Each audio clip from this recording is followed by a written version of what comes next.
Setelah berulang kali disuguhi berita soal ambil paksa jenazah pasien COVID-19 di berbagai daerah, hari ini kita juga mendengar ada keluarga yang menjemput paksa kerabatnya yang sedang dikarantina karena merupakan pasien COVID-19.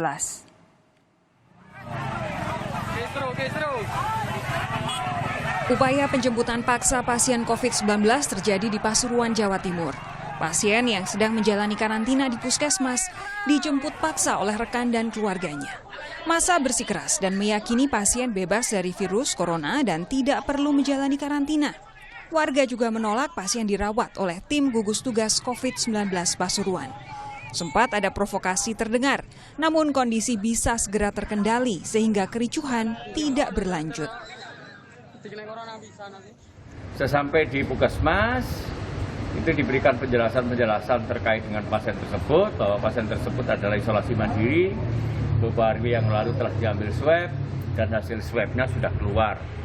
Hasilnya sudah disampaikan kepada masyarakat yang hadir pada waktu itu. Setelah diberikan penjelasan bahwa gugus tugas ke sana itu dalam rangka untuk memastikan agar pasien harus, kalau isolasi mandiri yang sebaik-baiknya. Kalau tidak bisa isolasi mandiri, maka gugus tugas kecamatan dengan kesehatan akan membawa pasien tersebut ke karantina di luar rumah sakit karena yang bersangkutan terkategori sebagai orang tanpa gejala. Jemput paksa pasien ini jadi peristiwa baru setelah ada serangkaian berita ambil paksa jenazah pasien COVID-19 di berbagai daerah. Padahal tindakan semacam ini rawan jadi penyebab penularan COVID-19 secara besar-besaran, menimbulkan klaster infeksi baru. Ini semua jadi bukti minimnya pemahaman masyarakat atas risiko COVID-19 beserta pencegahan dan penularannya.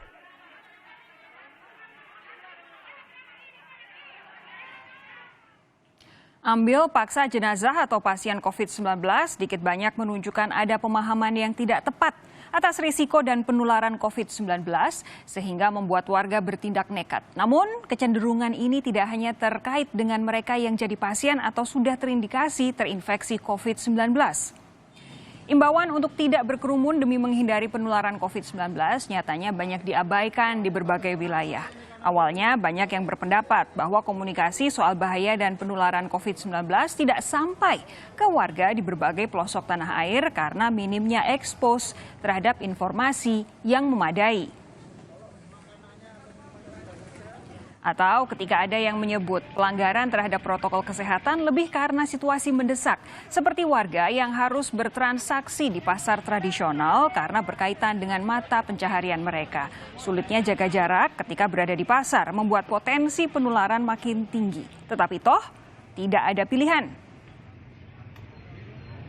Namun semua argumentasi itu gugur dengan sendirinya tatkala kelas menengah ibu kota yang jelas punya akses informasi tanpa batas juga berperilaku sama, seolah abai terhadap protokol kesehatan. Apalagi ketika protokol dilanggar saat melakukan hal-hal yang sifatnya sama sekali tidak mendesak, lebih pada kebutuhan tersier seperti rekreasi berkedok olahraga.